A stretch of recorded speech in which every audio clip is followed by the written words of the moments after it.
Habari mtoto, leo tutajifunza kuhusu Musa na bahari iliyogawanyika.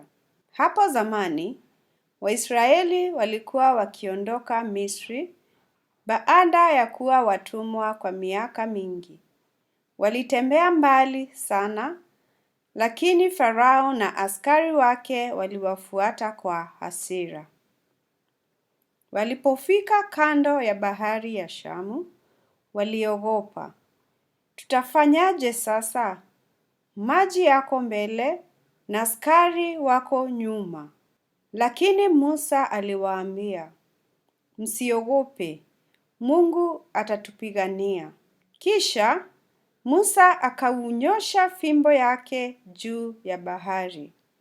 Ghafla, upepo mkali ukavuma, maji yakaanza kugawanyika, yakafanya njia kavu katikati ya bahari.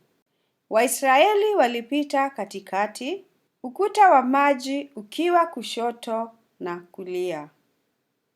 Walipofika upande wa pili, Musa akaunyoosha mkono tena na maji yakarudi pamoja, yakazuia askari wa Farao.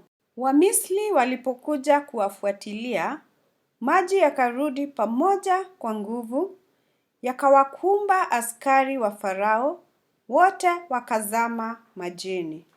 Na hivyo, Waisraeli walipata uhuru, wakafurahi na kumshukuru Mungu kwa kuwaokoa. Hadithi hii inatukumbusha kuwa Mungu hutupangia njia hata pale tunapoona mambo yamekwama.